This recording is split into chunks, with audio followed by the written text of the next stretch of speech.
A soldier's life is rarely easy. This time of year when we're sitting inside, we're warm, we are thinking about Christmas parties or, staying warm by the fire or by the television. It is so interesting to go and read some of the journals from soldiers in the 18th century, and specifically the Revolutionary War, to get a little bit of flavor about what it was like serving in the military in the wintertime. Let me read to you a few pieces from Joseph Plumb Martin's journal, and I also have a journal of a German soldier called Johann Conrad Dohle. These two books, but there are many others, really are very illuminating about winter and soldiers' lives. So this is the winter of 1777, right before Christmas. This is something like December 19th or December 22nd, something like that. We marched for Valley Forge in order to take up winter quarters. We were now in a truly forlorn condition, no clothing, no provisions, and as disheartened as need be. We arrived, however, at our destination, and a few days before Christmas, our prospect was indeed dreary. In our miserable condition, to go into the wild woods and to build a habitation to stay, not to live, in such a weak, starved, and naked condition, was appalling in the highest degree. We were now absolutely in danger of perishing, and that too in the midst of a plentiful country. We then had but little and often nothing to eat for days together, but now we had nothing and saw no likelihood of any betterment in our condition. We arrived at Valley Forge in the evening, December 18th. It was dark.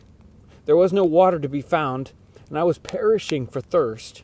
I searched for water till I was weary and came to my tent without finding any. Fatigue and thirst joined hunger almost made me desperate, and I felt at the instant as if I would have taken victuals or drink from the best friend I had on earth by force. And I'm not writing this fiction. All are sober realities.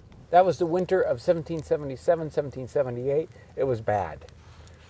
There were many very, very difficult winters through this time period. He speaks of other winter campaigns, the winter of 78, 79, and here he's speaking about the winter of 79 and 1780. The military commanders decide that they need to attack in the dead of winter in January Staten Island, and so they get out of their winter quarters and march to Staten Island. They find the enemy will meet them, and so they can't do the attack. We then fell back a distance and took up our abode for the night upon the bare, bleak hill in full rake of a northwest wind, with no other covering or shelter than the canopy of the heavens. And no fuel, but some old rotten rails with which we had dug up through the snow, which was 2 or 3 feet deep. The weather was cold enough to cut a man in two, and we lay in this accommodation spot until morning, when we began our retreat from the island. The British were quickly in pursuit. They attacked our rear guard and made several of them prisoners, among them one who was my particular associate. We arrived back at camp after a tedious and cold march, after many hours, some with frozen toes, some with frozen fingers, ears, and half starved. This journal is full of difficulties, but nothing seems to be more difficult than withstanding cold weather when you have nothing to do and nothing to eat. It is just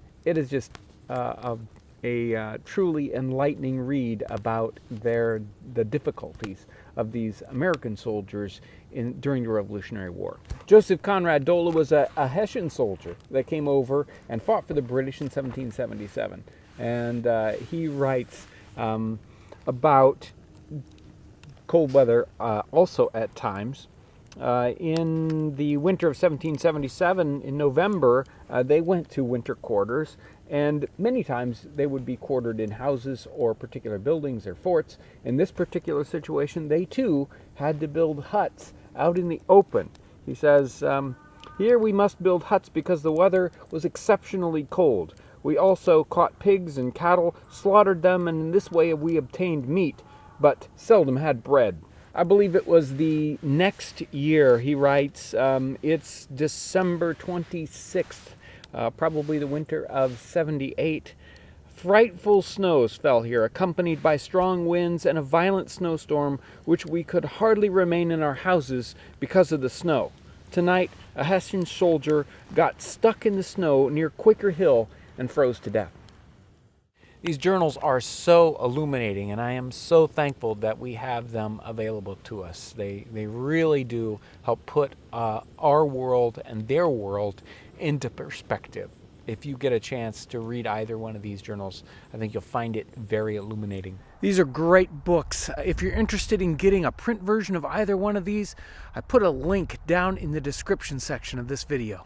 I also want to thank everyone for your amazing support that we get on this channel. You know, you watch our videos, you comment on our videos, you share our videos, and that is so important. I really want to thank you for all your really tremendous support, and thanks for watching today.